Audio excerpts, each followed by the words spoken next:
Hermanos, hermanas, sean todos bienvenidos. Es tiempo de dar inicio a un nuevo estudio.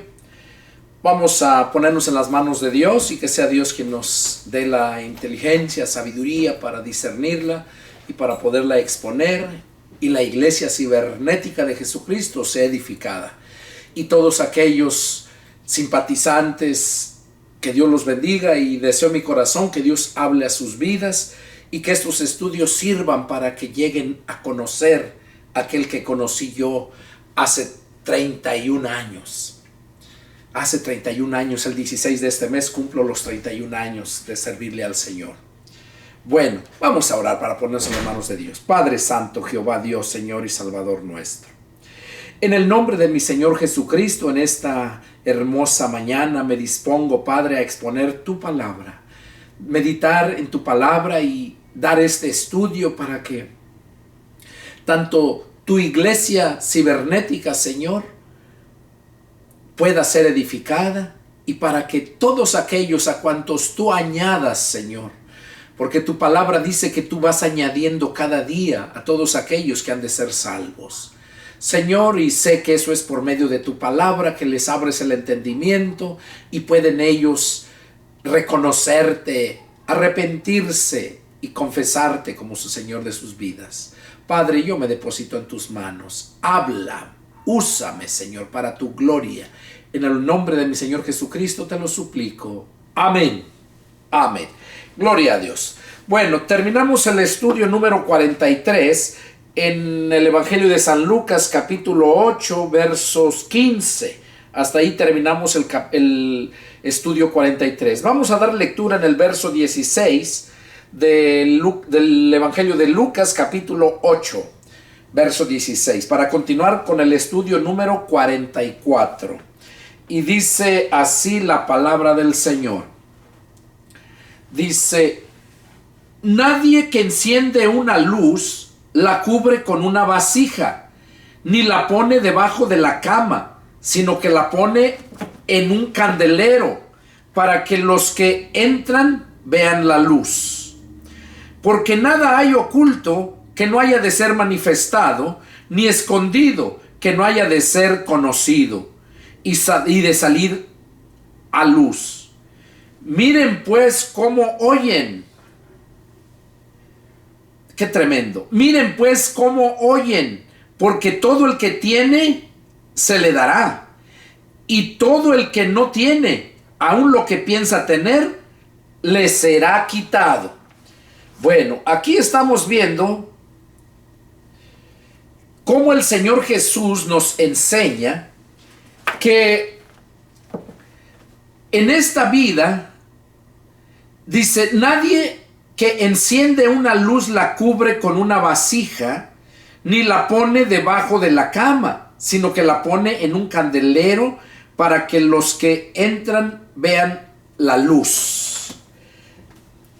Bueno, aquí estamos viendo que el día que Jesús llegó a nuestros corazones, de todos aquellos que hemos nacido de nuevo, desde ese día somos esa luz.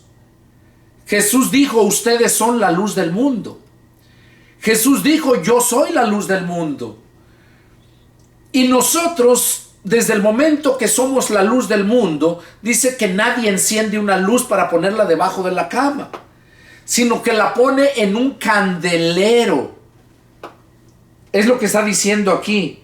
Dice: ni la pone debajo de la cama, sino la pone en un candelero, para que los que entran vean la luz. Para que los que entran vean la luz, en un candelero.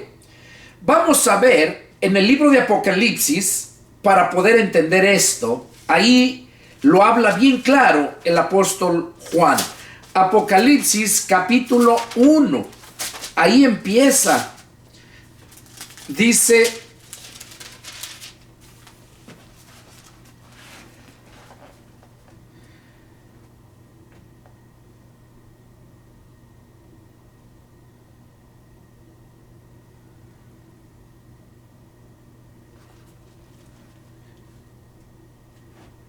dice en Apocalipsis, Jesús mismo, yo soy el alfa y la omega, principio y fin, dice el Señor, el que es y que era y que ha de venir, el Todopoderoso. Ahí es cuando se le estaba hablando el ángel del Señor al apóstol Juan. Dice: yo, Juan, vuestro hermano y compartícipe vuestro en la tribulación, en el reino y en la paciencia de Jesucristo, estaba en la isla llamada Patmos, por causa de la palabra de Dios y el testimonio de Jesucristo. Yo estaba en el Espíritu en el día del Señor. Oiga, era un día sábado. Él se encontraba en la isla de Patmos. Ya estaba muy anciano y por causa de la palabra de Dios se encontraba en aquella isla. ¿Por qué? Porque eran perseguidos los cristianos y siempre procuraban matarlos. Y Juan ya estaba anciano y se encontraba en ese lugar, y ahí fue donde Dios le envió la revelación a Juan. Ahora, ahorita van a entender por qué los traje a este pasaje. Dice que, verso 10, yo estaba en el Espíritu en el día del Señor, y oí detrás de mí una gran voz como de trompeta, que decía: yo soy el alfa y la omega, el primero y el último. Escribe en un libro lo que ves y envíalo a las 7 iglesias que están en Asia: a Éfeso, Esmirna, Pérgamo, Tiatira, Sardis, Filadelfia y Laodicea. Y me volví para ver la voz que hablaba conmigo, y vuelto, dice que cuando oyó la voz que hablaba con él, volvió atrás a verlo, y cuando vio, dice, vi 7 candeleros de oro. Oigan, 7 candeleros de oro. ¿Por qué los traje aquí?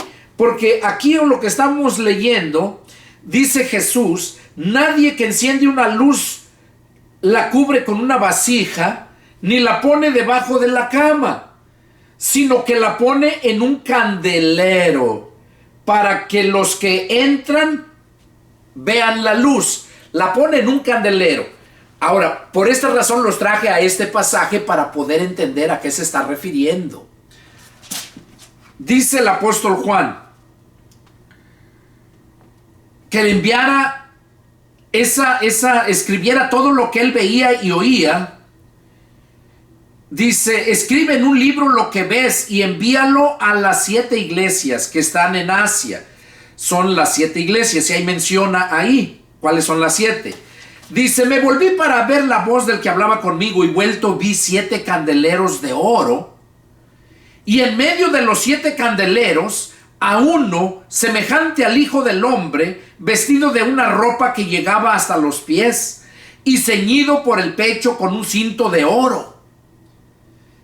Su cabeza y sus cabellos eran blancos como blanca lana, como nieve sus ojos como llama de fuego, y sus pies semejantes al bronce bruñido, refulgente como en un horno, y su voz como estruendo de muchas aguas. Tenía en su diestra 7 estrellas. De su boca salía una espada aguda de 2 filos, y su rostro era como el sol cuando resplandece en su fuerza. Y cuando le vi, caí como muerto a sus pies. Y él puso su diestra sobre mí, diciendo: no temas, yo soy el primero y el último, y el que vivo y estuve muerto, mas he aquí que vivo por los siglos de los siglos. Amén. Y tengo las llaves de la muerte y del Hades. Escribe las cosas que has visto, y las que son, y las que han de ser después de estas. El misterio de las 7 estrellas que has visto, óiganlo, aquí empieza a explicarle, porque Juan volteó a ver y dice que miró 7 candeleros, y que también miró 7 estrellas que estaban en la mano. Dice, tenía en su diestra 7 estrellas al personaje que miró, que era el Señor Jesucristo, y que de su boca salía espada aguda de 2 filos. Hay otro pasaje donde dice que la palabra de Dios es como espada de 2 filos, que penetra hasta lo más profundo del alma y discierne lo más profundo de nuestro ser. Entonces se está refiriendo a la palabra de Dios. Cuando Jesús hablaba, Jesús dijo, las palabras que yo les hablo no las hablo yo, sino mi Padre que mora en mí. Entonces ahí estamos viendo que era la palabra de Dios, que es como espada de dos filos. Y aquí dice, tenía en su boca una espada aguda de dos filos, o sea, la palabra de Dios. Y su rostro era como el sol cuando resplandece. Entonces Juan dice que cuando lo vio cayó como muerto. Y ahí le menciona quién es él, ¿verdad? Que tiene las llaves de la muerte y del abismo. Y del Hades, o sea, del infierno. Y le dice, escribe las cosas que has visto y las que son y las que han de ser después de estas. Ahí se le iba a revelar muchas cosas para estos tiempos, que muchos hoy en día todavía no lo han entendido. Entonces ahorita vamos a ver por qué los traje a este pasaje. Dice, capítulo 1, verso 20 de Apocalipsis, dice, el misterio de las 7 estrellas que has visto en mi diestra y de los 7 candeleros de oro. Las 7 estrellas son los ángeles de las 7 iglesias y los 7 candeleros que has visto son las 7 iglesias. Oigan, los candeleros, dice aquí, son las 7 iglesias. Y dice que las 7 estrellas y los 7 candeleros que has visto son las 7 iglesias. Pero miren lo bonito que habla. El misterio de las 7 estrellas que has visto en mi diestra y de los 7 candeleros de oro. Las 7 estrellas son los ángeles de las 7 iglesias, los ángeles. Y cuando está hablando de eso, no se refiere a ángeles de allá del cielo, no. Se refiere a los pastores de la iglesia. A esos se está refiriendo, a los pastores. Entonces, los candeleros son las iglesias. ¿Qué estaba diciendo acá en Lucas, lo que estábamos leyendo en el verso 16, nadie enciende una luz, la cubre con una nadie que enciende una luz la cubre con una vasija, o sea, para estar escondida esa luz, ni la pone debajo de la cama, sino que la pone en un candelero, para que los que entran vean la luz. Entonces, el candelero representa a la iglesia. Aquí lo dice. Dice, y los 7 candeleros que has visto son las 7 iglesias. Entonces, cuando un cristiano se convierte a Cristo, desde ese momento es luz. Y esa luz no la encendió Jesús para que esté escondida. Esa luz no la puso Jesús para que haga negocios, para que viva glorificándose él mismo. No, esa luz la puso para iluminar a todo aquel que entra. ¿Que entra dónde? A la iglesia. La iglesia es el candelero, la luz es el ángel. Y todo aquel que entra son luz también. Entonces, cuando llega una gente que no se ha convertido a Cristo, llega y al entrar a una iglesia, o sea, cuando hablo de iglesia me refiero a un templo local, un templo, porque también se le conoce como, nos enseñaron que es la iglesia, pero verdaderamente la iglesia es el cuerpo de un grupo de personas que nos sacó el Señor del mundo. Esos son la iglesia. La palabra iglesia, la definición de palabra iglesia quiere decir eclesia en hebreo, eclesia, kaleos, y luego dice los llamados fuera. Esos son la iglesia, eso quiere decir iglesia, los llamados fuera.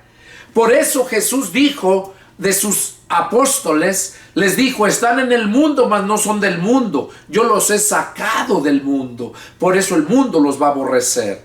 De modo que todo aquel que ya salió del mundo es luz. para aquel mundo. Vamos a andar entre el mundo, pero para iluminarlos, porque ellos andan en tinieblas. Entonces, no para hacer negocio. Y cuando habla aquí de las estrellas, ¿verdad? Dice que tiene 7 estrellas en su mano. Aquí lo podemos ver que las estrellas se refiere el misterio de las 7 estrellas que has visto en mi diestra y de los 7 candeleros de oro. Las 7 estrellas son los ángeles, pero como les dije, se refiere a los pastores. Ahorita lo vamos a ver y lo van a entender. A los ángeles de las 7 iglesias. Y las 7 candeleros, y los 7 candeleros que has visto son las 7 iglesias. Oiga, entonces los 7 candeleros son las 7 iglesias, o sea, los templos locales donde se reúne la iglesia de Jesucristo. Se le nombra iglesia local. Y vamos a verlo aquí, por ejemplo, en el capítulo 2, verso 1. No vamos a leer todo, solamente vamos a leer un pasaje, porque el punto por el cual los traje aquí era para que vieran que nadie que enciende una luz la pone bajo de la cama, dice, o para esconderla, sino para ponerla en un candelero. O sea, cuando Dios llega a tu corazón, es para que tú, en ese momento, te saca del mundo, te saca de las tinieblas, porque ya no vas a andar en tinieblas, porque ahora ya hay luz en ti, esa luz que se llama Jesús, y tú ya vas a andar en luz, y también vas a ser luz para el mundo. Entonces, esa luz tiene que estar en un candelero, esa luz. O sea, tienes que congregarte en alguna iglesia local. Ahora, desgraciadamente, en estos últimos tiempos que estamos viviendo, hay muy pocas iglesias con el verdadero ángel puesto por Dios.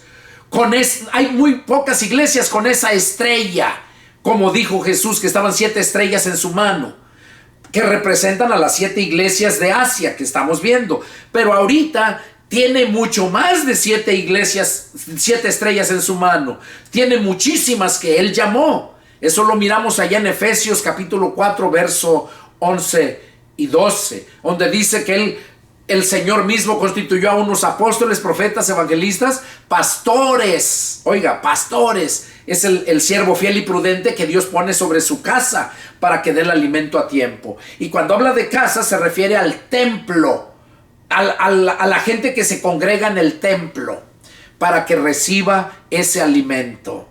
Por eso cuando Jesús llegó al templo y encontró a aquellos mercaderes vendiendo, se enojó.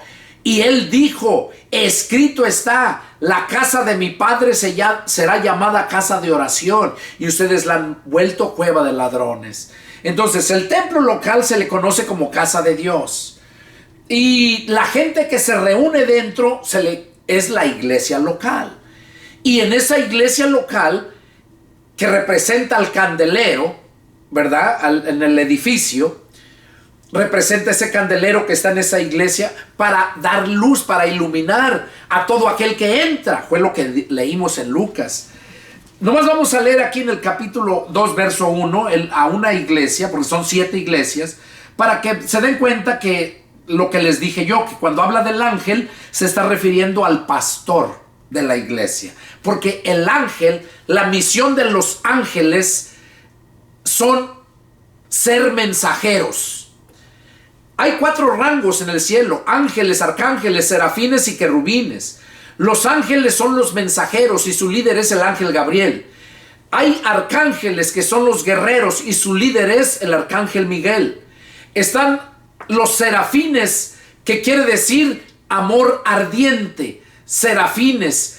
Incluso hay un pasaje donde dice santo, santo, santo. Cantaban los serafines. Y luego habla de los querubines. Lo cuarto son querubines. ¿Cuáles son los querubines? Los querubines son los ángeles más preciosos que Dios hizo en el mundo.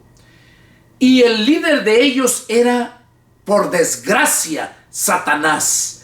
Que su nombre no era Satanás, Satanás se le pudo, ese seudónimo se le puso aquí en la tierra, Satanás y diablo.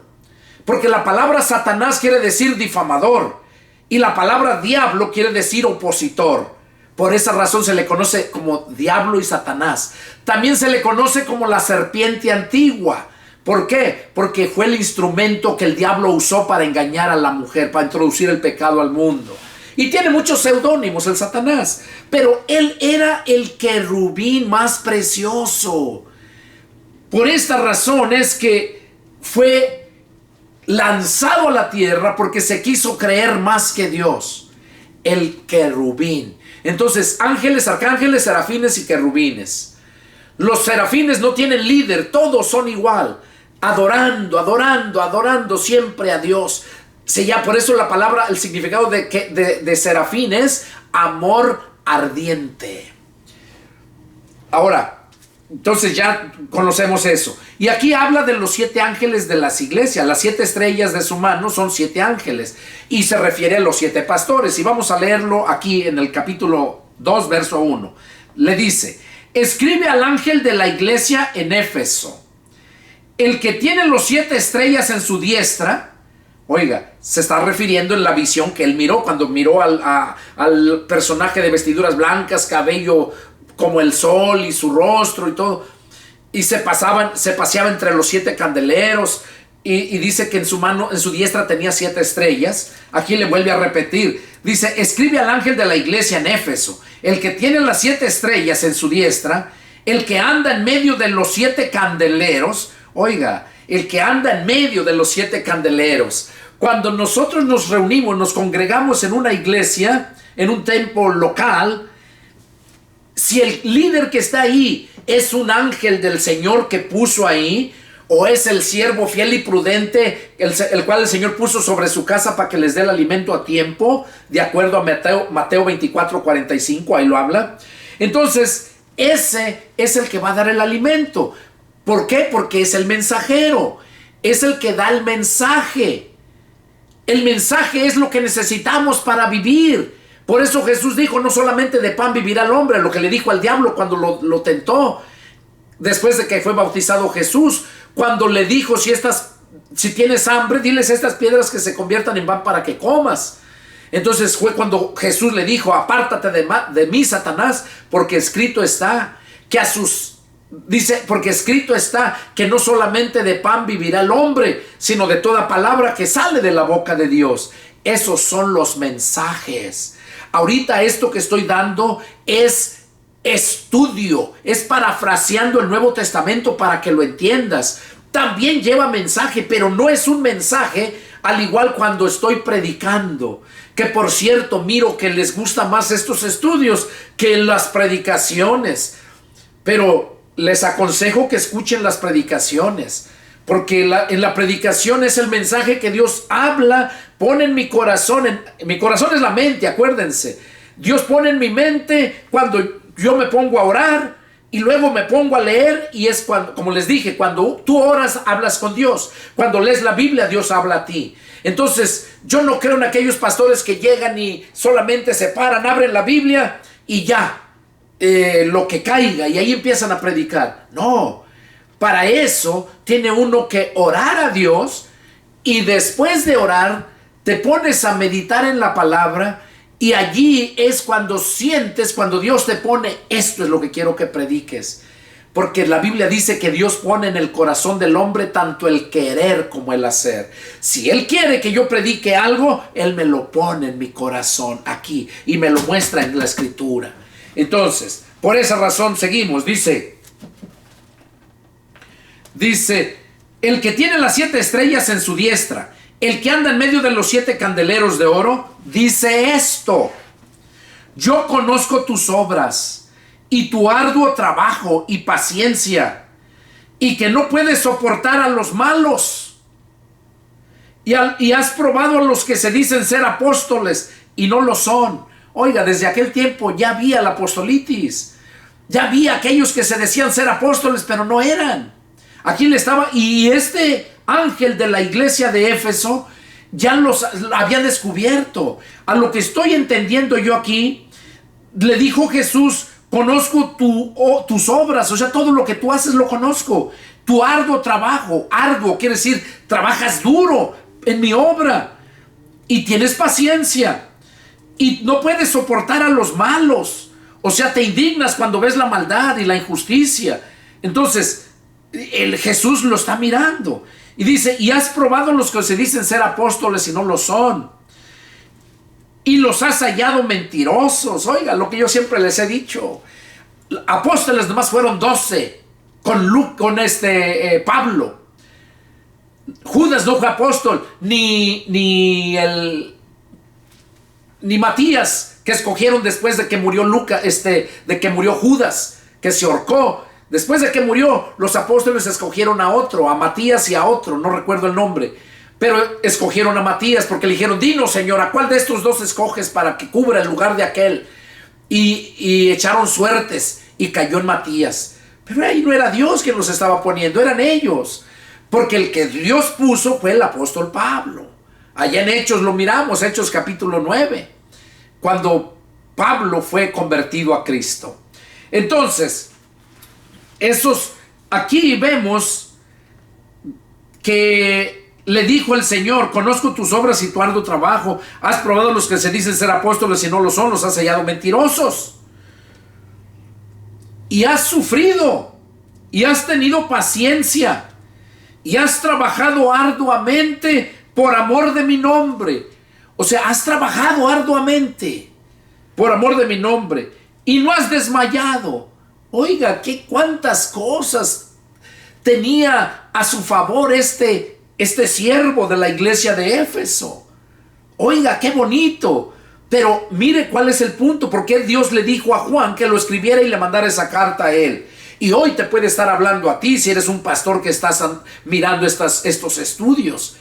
Porque Dios siempre nos habla. Si estás ahí enfrente de la pantalla, no creas que es coincidencia, no es casualidad. Estás ahí porque es la voluntad de Dios. La Biblia dice que ni una hoja cae del árbol si no es por la voluntad de Dios. Así es que espero y deseo de todo mi corazón que Dios hable a sus vidas, de todos ustedes que están allá enfrente en este momento.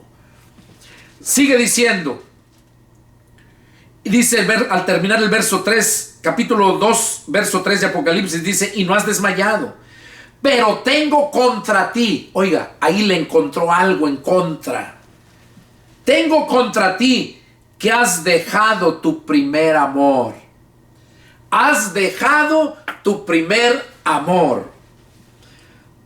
Pero dice, recuerda por tanto de dónde has caído y arrepiéntete y haz las primeras obras, pues si no, vendré pronto a ti y quitaré tu candelero de su lugar si no te hubieres arrepentido.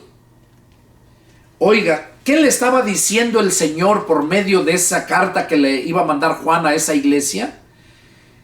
Le encontró todo lo bueno, pero hay algo que el Señor le recriminó. Le dijo, pero tengo contra ti, no a favor. Todo lo anterior era a favor de él. Pero aquí dice, tengo contra ti que has dejado tu primer amor. ¿A qué se refiere esto? Bueno, eso se refiere precisamente cuando uno recién se convierte, y yo me acuerdo cuando me convertí a Cristo, el grande deseo que tenemos es de compartir la palabra con todos, pero sientes ese amor por las almas y lo haces no porque se te manda, lo haces no porque sientas esa necesidad, porque si no lo hago me van a ver mal. No, lo tienes que hacer por amor. Cuando recién se convierte a Cristo, uno está enamoradísimo del Señor y todo lo que haces lo haces con amor para el Señor. Hay otro pasaje donde dice Pablo que todo lo que hagamos lo hagamos como para el Señor, con amor. Entonces, aquí se le estaba diciendo a este personaje, dice, pero tengo contra ti que has dejado tu primer amor. O sea, que debemos de volver a nuestro primer amor, volver a empezar a hacer las cosas, pero con esa pasión, ese amor a Dios. Dice, recuerda por tanto de dónde has caído y arrepiéntete. O sea, analiza desde cuándo empezaste ya a cambiar. Cuando vistes que tu iglesia donde estás empezó a crecer más. Cuando vistes que te empezaron a dar más diezmo, bastante dinero y te empezó a apartar. Y ya después no lo hacías por amor, sino por amor al dinero. Consecuentabas el pecado para que la gente no se fuera, como muchos lo hacen. Entonces, es importante hacerlo por amor, no por dinero. Y yo siempre se los he dicho, yo siempre predico la palabra por amor. Ando predicando el evangelio, ando de evangelista por allá en muchas partes, en la sierra, por amor, gastando mi propio dinero, no por amor al dinero. Entonces, y eso es lo que Dios quiere, que así seamos, que lo hagamos por amor a las almas y por amor a Dios. Recordemos que Jesús resumió toda la ley y los profetas en solo 2 mandamientos. Amarás al Señor tu Dios con todas tus fuerzas, con toda tu mente, sobre todas las cosas, y a tu prójimo como a ti mismo. Dice, quien hace esto ha cumplido con toda la ley. Entonces aquí este ángel o este pastor de la iglesia de Éfeso hacía muchas cosas, arduo trabajo. Cuando dice arduo trabajo quiere decir que tenía mucho trabajo siempre. Y hay muchos que tienen mucho trabajo en la obra de Dios, pero se olvidan del dueño de la obra. No van a Él, sino andan afanados para allá y para acá, no tienen tiempo a veces ni para comer. Y yo he conocido muchos de esos. Y no, la Biblia dice que todo tiene su tiempo. Que debemos de instar a tiempo y fuera de tiempo, sí, la palabra de Dios. Pero no quiere decir que por eso no vas a atender otras cosas, a tu familia. Recordemos que primero es Dios, después de Dios es la familia y después de la familia es la iglesia. Porque si no estás bien con Dios, tu familia no va a estar bien. Si no está bien la familia, la iglesia no va a estar bien, porque la iglesia se forma de familias. Entonces uno tiene que ir aprendiendo. ¿Por qué? Porque si no lo hacemos así, vamos a perder. Entonces eso le dijo, pero tengo contra ti que has dejado tu primer amor. Recuerda de dónde has caído, haz las primeras obras, pues si no vendré pronto a ti y quitaré tu candelero de su lugar. Oiga, ¿qué le está diciendo? Que si no lo haces, te voy a quitar tu candelero de su lugar. O sea, te voy a quitar de ser pastor. Ya no vas a pastorear mis ovejas. Y eso lo podemos ver también allá en Ezequiel 34.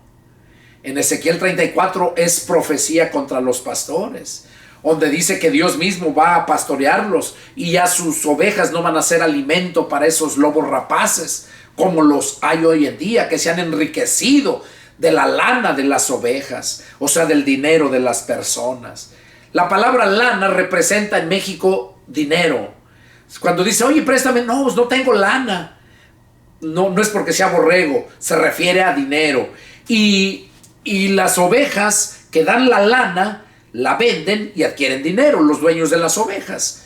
Entonces, qué importante es que entendamos todo esto, ¿verdad? Bueno, volvemos a la lectura. Esto fue para enseñarles que lo que hablaba acá Lucas en el verso 16, donde dice que nadie enciende una luz, la cubre con una vasija, ni la pone debajo de la cama, sino que la pone en un candelero para que los que entran vean la luz. Entonces ya les enseñé que ese candelero es la iglesia, y el que enciende la luz es Jesús en la persona que se convierte a Cristo.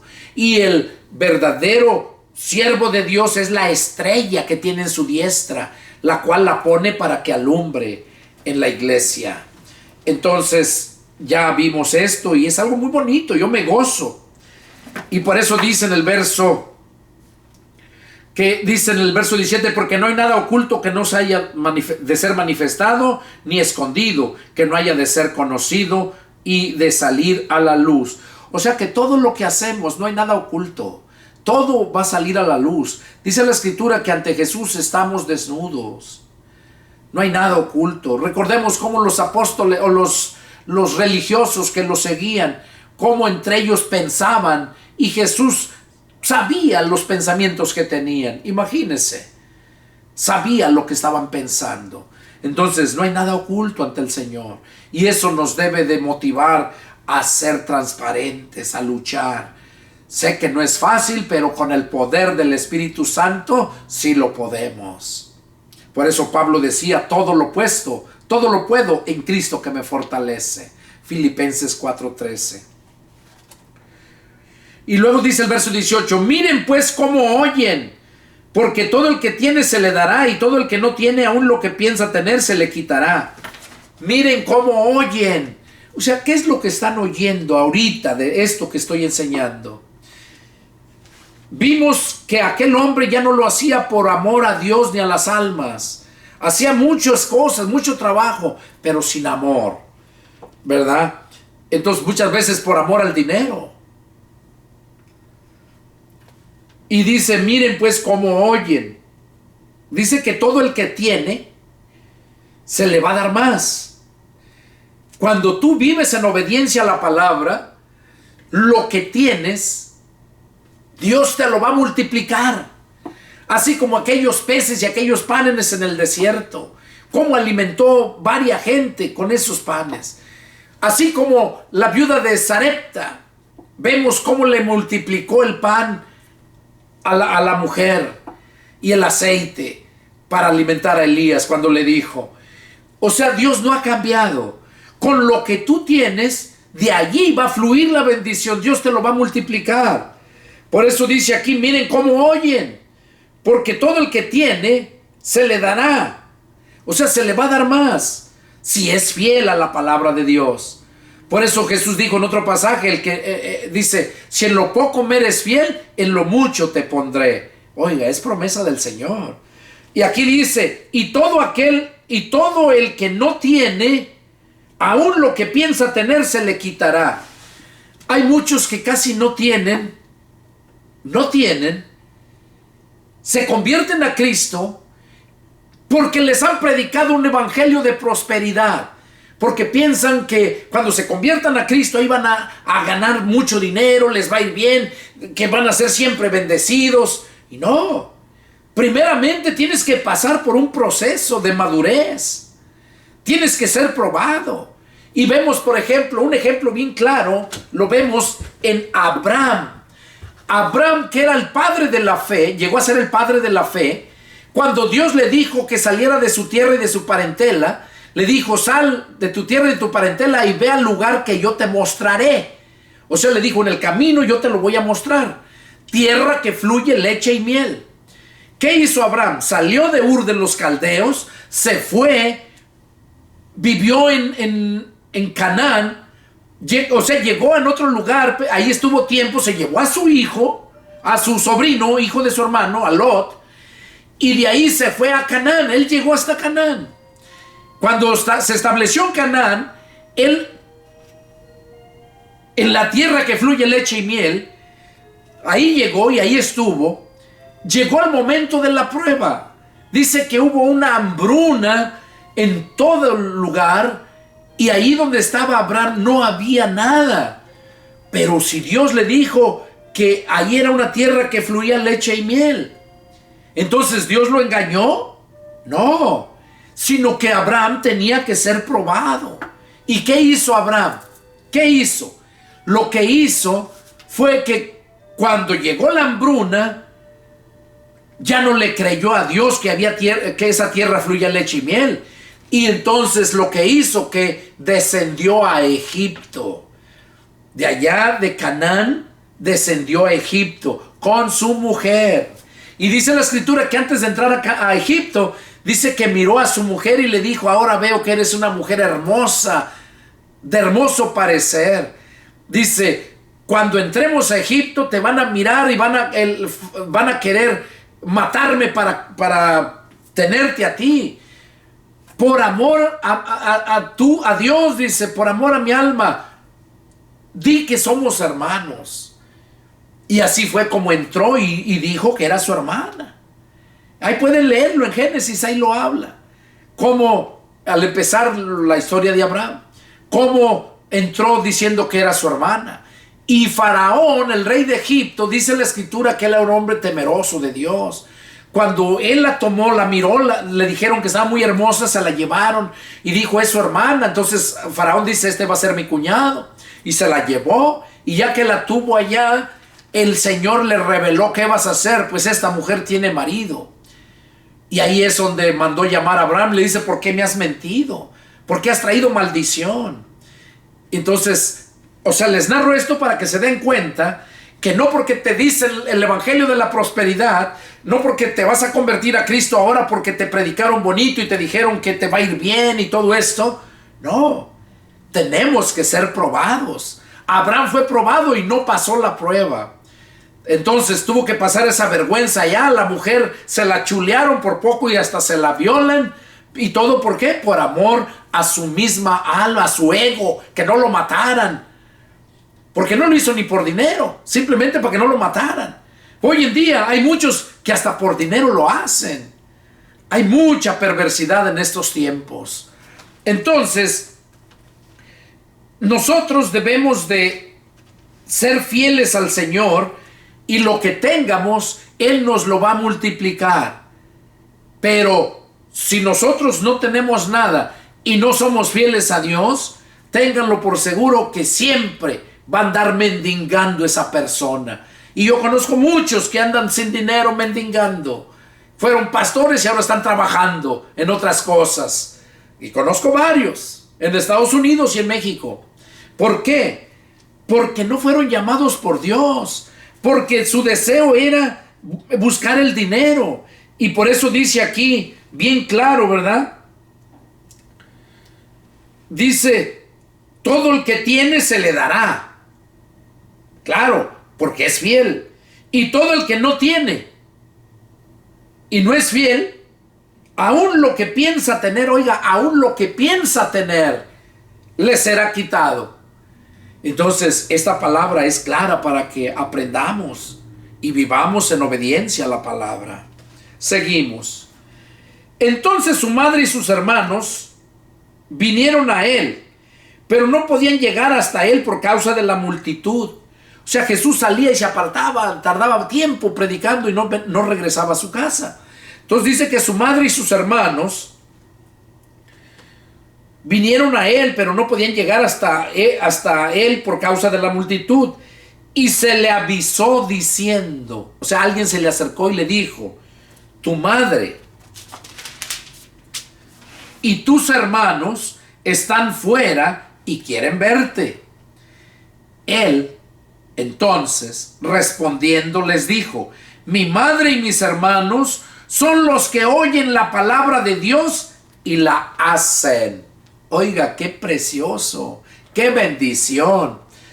Jesús sí era su madre, ella lo parió, engendrado por medio del Espíritu Santo, porque Jesús, que es el verbo de Dios y Dios mismo, dice que se despojó de su poder y su gloria.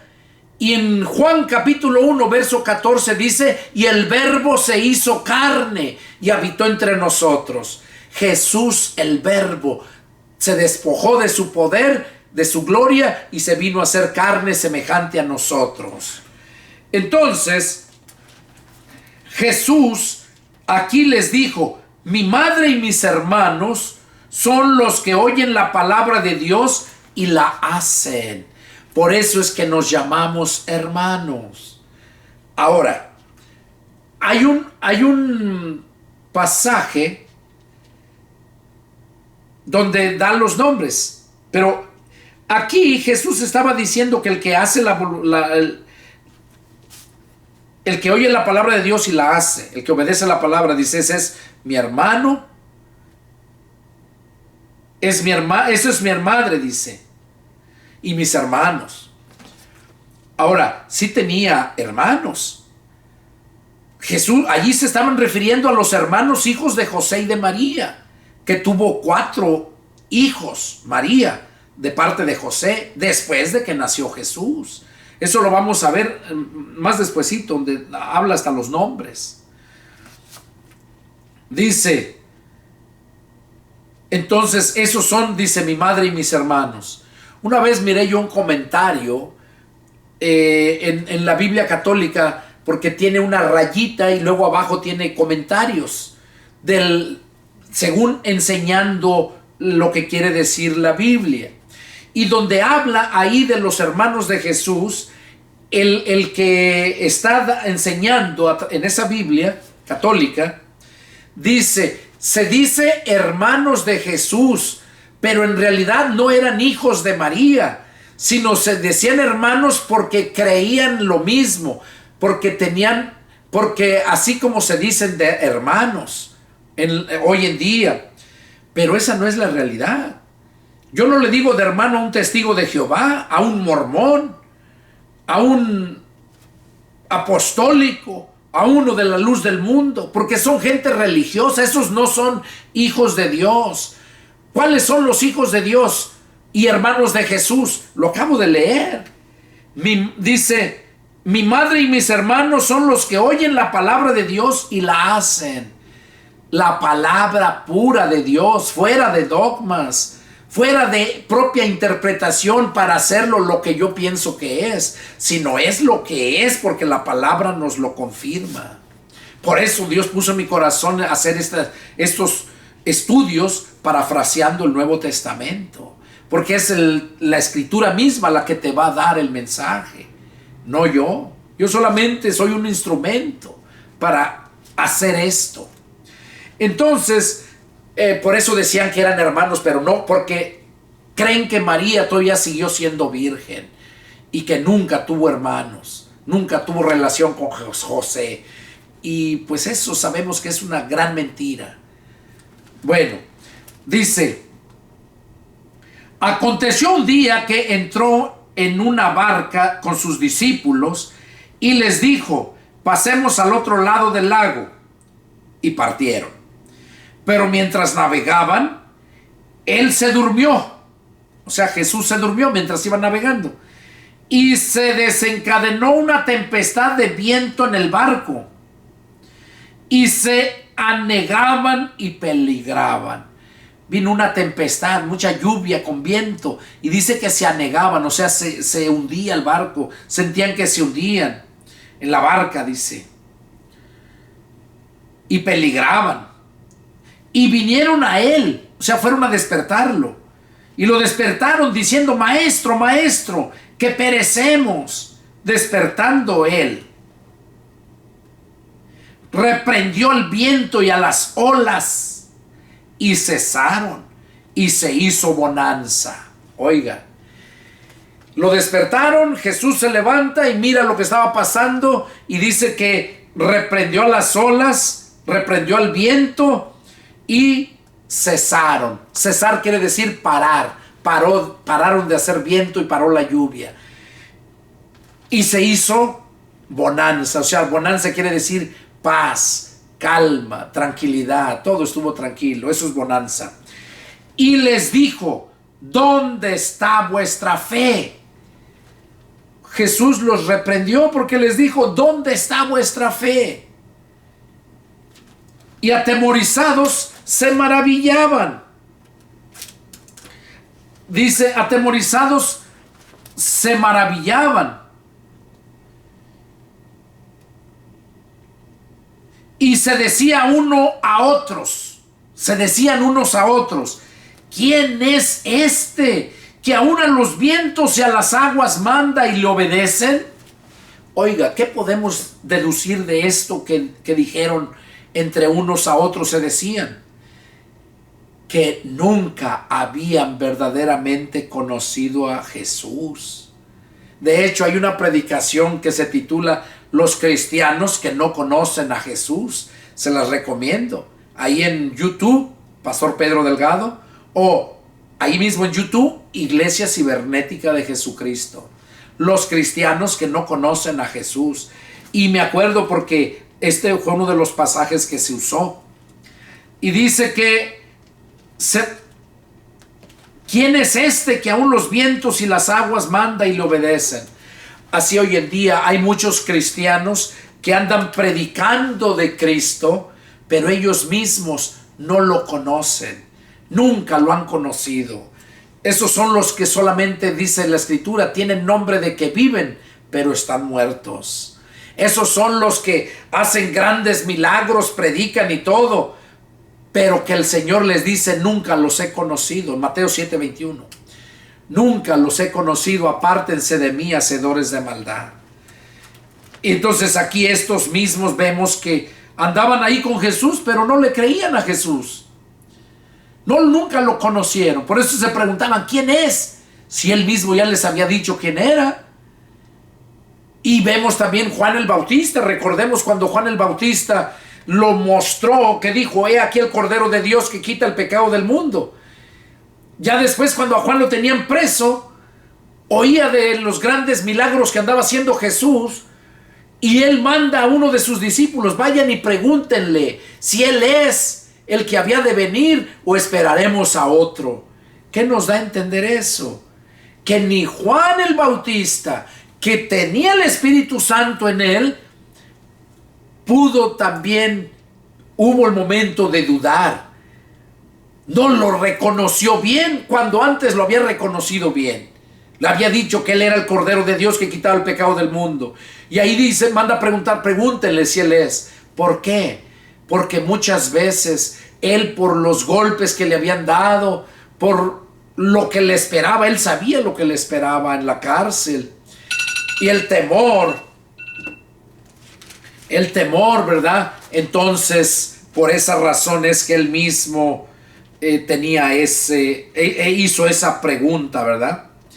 Dice,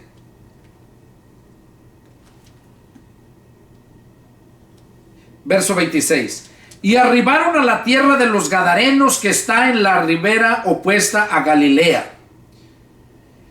Al llegar él a tierra, vino a su encuentro un hombre de la ciudad endemoniado desde hacía mucho tiempo, y no vestía ropa ni moraba en casa, sino en los sepulcros. Al ver a Jesús, lanzó un gran grito y, postrándose a sus pies, exclamó a gran voz: ¿qué tienes conmigo, Jesús, Hijo del Dios Altísimo? Te ruego que no me atormentes. Porque mandaba al espíritu inmundo que saliera del hombre, pues hacía mucho tiempo que se había apoderado de él, y les echaba con cadenas, y le ataban con cadenas y grillos, pero rompiendo las cadenas era impelido por el demonio a los desiertos. Y le preguntó Jesús diciendo: ¿cómo te llamas? Y él dijo: Legión, porque somos muchos. Oiga, qué tremendo. Le dijo que se llamaba Legión porque eran muchos.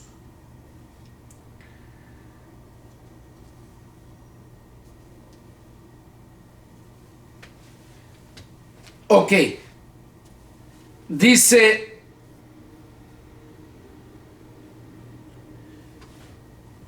le dijo Legión porque muchos demonios habían entrado en él. Y le rogaban que no los mandase al abismo. Había ahí un hato de muchos cerdos que pasían en el monte, y le rogaban que los dejase entrar en ellos, y les dio permiso. Y los demonios, salidos del hombre, entraron en los cerdos, y el hato se precipitó por un despeñadero al lago y se ahogó.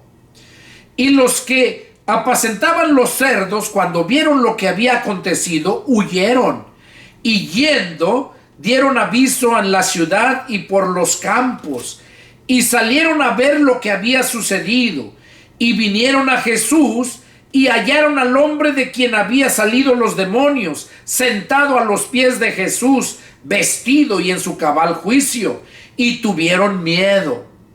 Y los que habían visto les contaron cómo había sido salvo el endemoniado.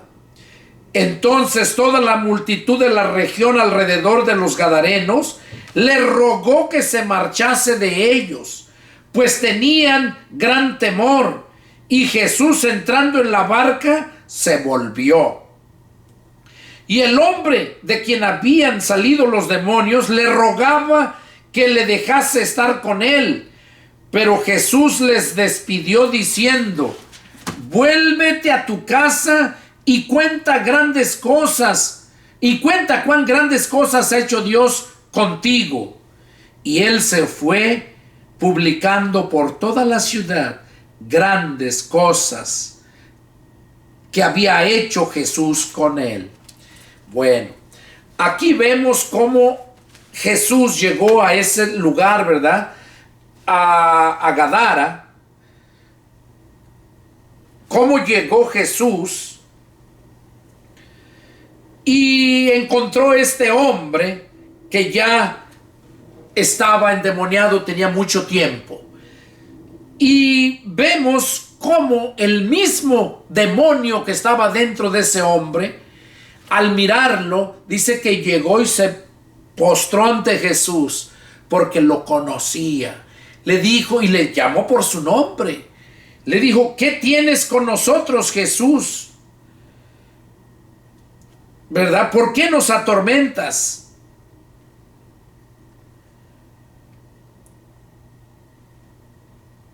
Entonces, este hombre fue cuando Jesús le dijo, ¿verdad? Porque este hombre lo amarraban y rompía las cadenas, golpeaba a la gente que pasaba por ahí. Y entonces, cuando este hombre cayó de rodillas ahí, le dijo esas palabras, dice que, o sea, él decía: ¿por qué nos atormentas? Porque Jesús mismo le decía que salieran de fuera de ese cuerpo. Y entonces le dijo: ¿cómo te llamas? Le preguntó Jesús: ¿cómo te llamas? Y él dijo: Legión, porque muchos demonios habían entrado en él. Legión, no dio un nombre. Legión no es nombre de personal. Legión se le llama a una cantidad grande, de 5,000 para arriba. Eso es legión. Una cantidad grande de lo que sea. Personajes, de ganado, de lo que sea, se le llama legión. Es como, por ejemplo, a 100 se le llama, nosotros en español le decimos un ciento. Allá en Israel, en aquellos tiempos, le nombraban centuria. Por eso al hombre que tenía 100 soldados a su mando le decían centurión, porque traía al mando una centuria. Entonces, vemos aquí que le dijo que se llamaba legión. O sea, porque había muchos demonios dentro de él. Por esa razón tenía tanta fuerza, rompía los grillos, rompía todo y nadie podía contra él. Pero ahí dice que cayó de rodillas y luego le pidió que los dejara entrar a los cerdos que habían ahí alimentándose. Un hato de cerdos, dice. Y le permitió que fueran, porque dice que le rogaban. Le rogaban a Jesús que no los mandase ir al abismo.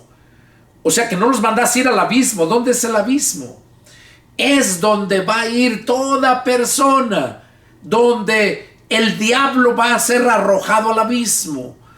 Es el lugar de tormento. Y ahí dice, y le rogaban que no los mandase ir al abismo. Y ahí dice que los permitió que fueran. Cuando salieron del hombre, dice, entraron en el hato de cerdos y los cerdos se ahogaron en el lago de Genezaret. Dice que se ahogaron. Y los que estaban cuidando los cerdos, pues fueron a avisar lo que estaba pasando. Y ya cuando avisaron de lo que estaba pasando, pues ya fue que vinieron los amos, los dueños y más gente. Y cuando vieron lo que pasaba, que el endemoniado ya estaba ahí con Jesús en su sano juicio y vestido, porque andaba desnudo, entonces dice que le rogaron que se fuera a Jesús, que no entrara. Y Jesús se fue. Dice que entonces se subió a la barca con sus discípulos y se fue. Pero también dice en el verso 38, y el hombre de quien habían salido los demonios le rogaba que le dejase estar con él. Le rogaba a Jesús que le permitiera ir con él, estar siempre con él. Dice, pero Jesús le despidió. Jesús le dijo, vete, vuélvete a tu casa y cuenta cuán grandes cosas ha hecho Dios contigo.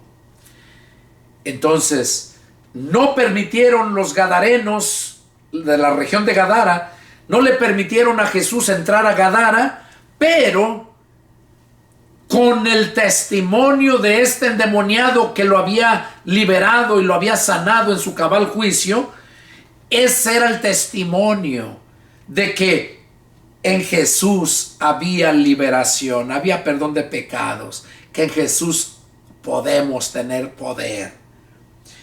Y le dijo: vuélvete a tu casa y cuenta cuán grandes cosas ha hecho Dios contigo.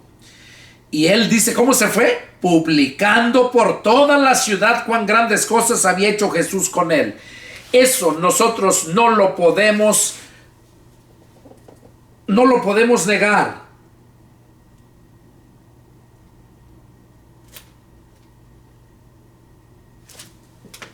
No lo podemos negar. ¿Por qué?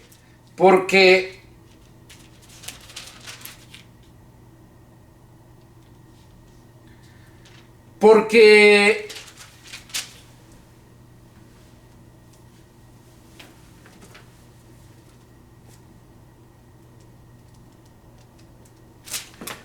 vemos cuando nosotros recién nos convertimos a Cristo, en ese momento nosotros no queremos predicarle a toda la gente. Queremos que todos se den cuenta de lo que está pasando con nuestras vidas. Eso es una necesidad interna que sentimos cuando nos convertimos a Cristo, de contar las cosas que Dios ha hecho en nuestras vidas. Y recuerdo cómo yo le predicaba a mi madre, a amigos que eran mis amigos en el mundo. Cuando yo llegué a Morelos a predicar, muchos se burlaban. Pero cuando tú de verdad te has convertido a Cristo, no te importa que se burlen. Al contrario, te gozas. A mí me decían: oye, Pedro, ¿con que ya te hiciste hermano? Sí, fíjate que sí. Soy hermano, pero no tuyo. Te invito a que te hagas hermano también. Es la mejor vida que se vive. Y de hecho se los confirmo, hermano, su amigo visitante que estás ahí por primera vez.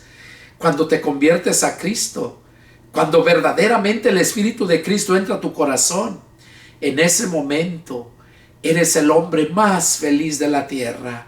Porque la felicidad no consiste en los bienes que tienes. Puedes tener mucho dinero y ser el hombre más miserable, desgraciado. Pero puedes ser el hombre más pobre y ser el hombre más feliz y agraciado. Porque la gracia del Señor está en ti. Eso pasó conmigo. Y como les dije, este 16 de este mes de septiembre cumplo 31 años. He tenido bajas, le he fallado al Señor, he pecado como todos. Pero nunca me he apartado del Señor. Y nunca lo he negado. Y nunca he usado la palabra de Dios para vivir de ella, para lucrar con ella. No, al contrario, la uso para llevar a las almas al conocimiento del Señor Jesucristo, aquel que yo conocí hace 31 años. Este fue el estudio número 44 y es el deseo de mi corazón que Dios haya hablado a sus vidas. Espero que sean bendecidos y que si tienen alguna pregunta, alguna duda, pónganme en un comentario ahí mi número o pueden llamarme por teléfono. Mi teléfono es área 210-557-8277. Radico en la ciudad de San Antonio, Texas. Que Dios los bendiga y nos vemos la próxima. Adiós.